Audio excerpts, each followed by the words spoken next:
In the year 1606, the Dutch explorer Willem Janszoon and his crew stepped foot on a mysterious land. Though he and his men did not know it, they had just stumbled upon a new world, the Fifth World, the land we today know as Australia. Yet, unlike the Spanish in the Americas or the Portuguese in Asia, the Dutch would be slow to explore this new land and would not attempt to colonize the area. Nor would any other European nation immediately scramble to do so for that matter. The first genuine European settlement in Australia was not founded until 1788, almost 200 years after its discovery by Europeans, when the British began to settle the southeast. Once they had begun, Britain would not face genuine competition from other Europeans on a landmass almost as large as Europe itself, and by 1827 had laid claim to the whole thing, challenged only by the indigenous groups of Australia. This seems odd, given that, throughout the 17th and 18th centuries, Europeans were vigorously competing with each other to claim lands all over the globe. What did other European powers think about establishing their own colonies in Australia, and, if they did have plans to, why did only Britain go through with them? Ladies and gentlemen, hello and welcome to Fire of Learning. In this video we'll find out, so let's get to it. As mentioned, the Dutch were the first Europeans to reach Australia. The Spanish coincidentally arrived only months later, and the Portuguese were quite active in the southeast of the globe as well, with unproven claims even that they may have been there first. Each of these countries could have colonized Australia, even Spain, which was willing to break its agreement with Portugal to stay out of the East when they felt they could, but none of them did. In fact, it would be quite some time before they were even sure of what Australia even was. Early explorers like Janszoon only came into contact with certain areas. In fact, his knowledge was so limited that he assumed Australia was somehow a part of the island of New Guinea. It would take another 40 years before explorers like Abel Tasman gave Europeans a better idea of what the whole area looked like. Why not make an effort to colonize the area at this point? Well, given enough time, they may very well have, but the simple answer is that at this time, the 17th century, there were more promising opportunities elsewhere. There was a whole world, from the Americas to Africa to Asia, to explore, settle, and conquer in this time. Areas which were more profitable, closer to home, and/or more hospitable. Indeed, multiple explorers, from Janszoon to Tasman to others, regarded the land as unpromising.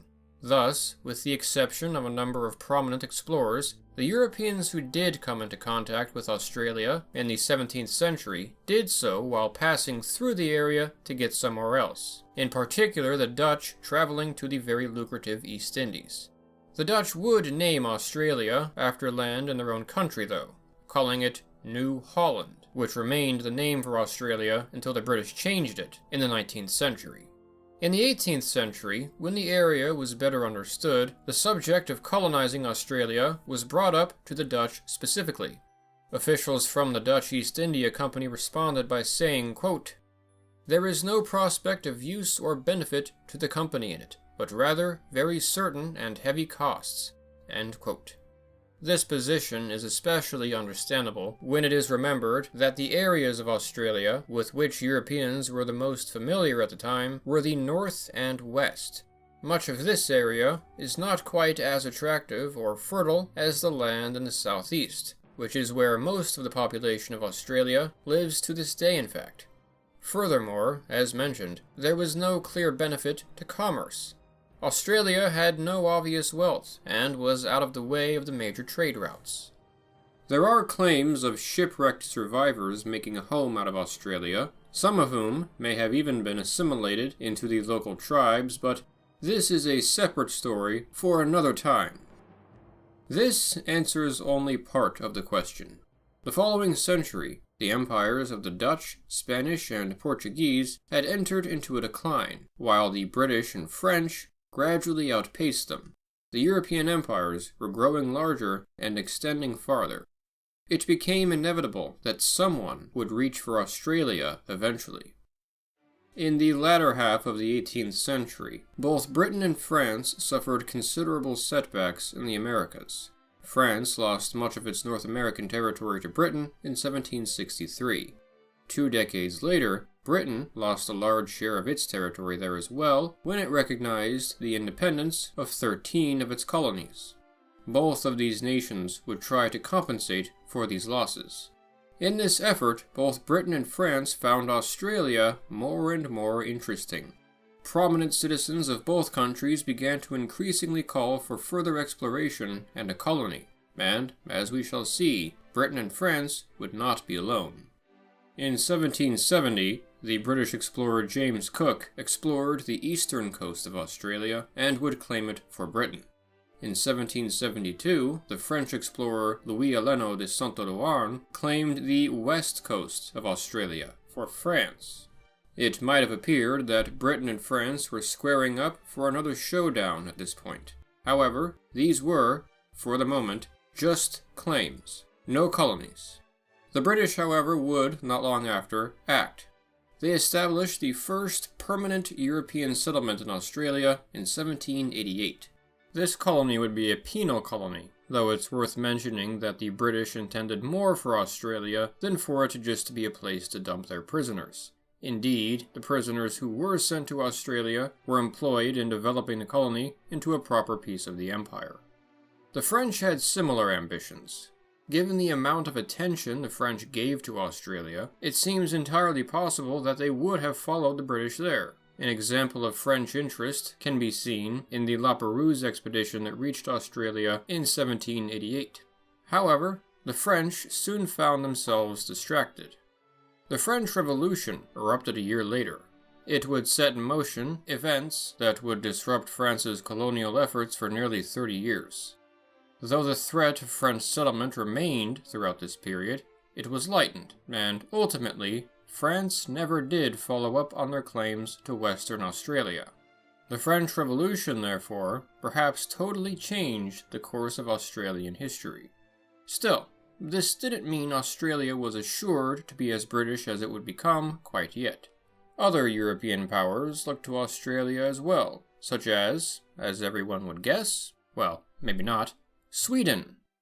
In 1786, 2 years before Britain established their colony, the Swedish King Gustav III, working with a man named William Bolts, drew up plans to set up a colony in the Eastern Seas. Gustav was interested in establishing overseas colonies for Sweden throughout his reign, and therefore Bolts, an adventurous merchant with an expertise in the East, did not find it hard to persuade him of the ambitious plan he brought before him. The Swedes planned to found a settlement on an island which would be called Boltsholm. The specific island in question was kept secret, never named in writing. It was said to be, again, in the Eastern Seas, specifically the Southern Indian Ocean, unsettled, and larger than the islands of Mauritius and Reunion put together. It may have been quite a bit larger, with his intention in fact being to settle the Australian mainland. Regardless of whether or not it was Australia, Bolts made open reference to the opportunity this colony could bring in the future for the Swedish in terms of exploiting the resources of Australia. He compared Australia to Peru or Mexico in terms of the potential untapped wealth that could be there.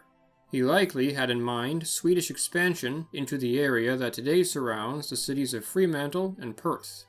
This was quite a bold move for Sweden, a nation which had seen their empire decline in the past century, and which had not been very successful in its past overseas colonial efforts. But the Swedish were quite serious about it. However, in 1788, war broke out with Russia and Denmark.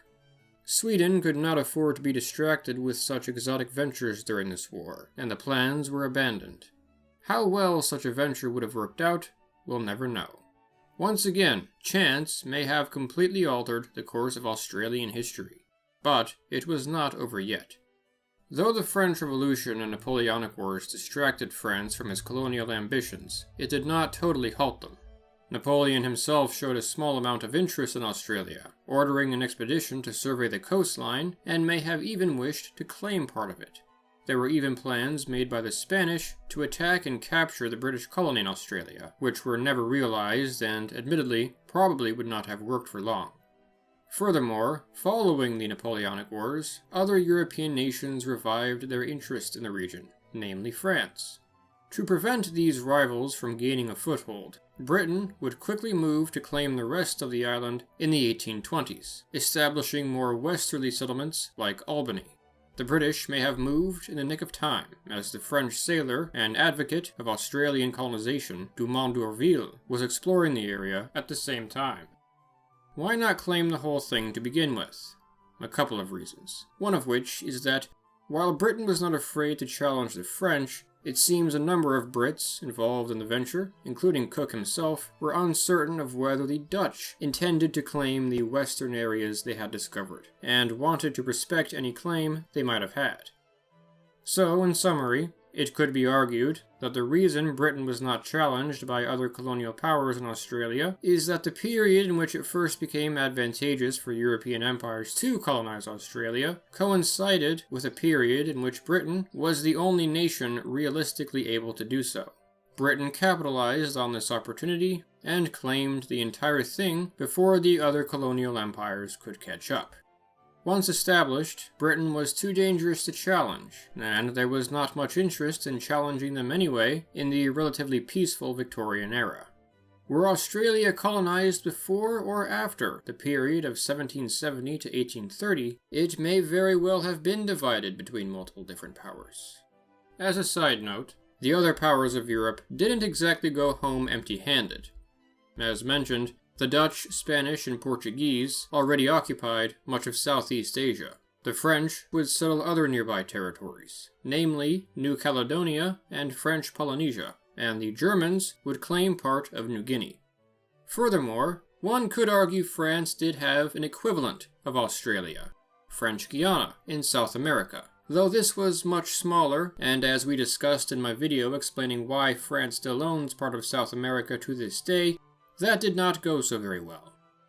I hope you enjoyed this video. If so, I invite you to come check out the rest of Fire of Learning, especially my full documentary on Australian history, and to subscribe to see more content like this in the future. If you're interested in helping the channel out, you may make a donation through Patreon, the link to which is in the description. A special thanks to our current patrons, listed here. By the way, I also run another YouTube channel called Lucinox, where I talk about science. So if that sounds interesting, come check that out too. Thank you for watching.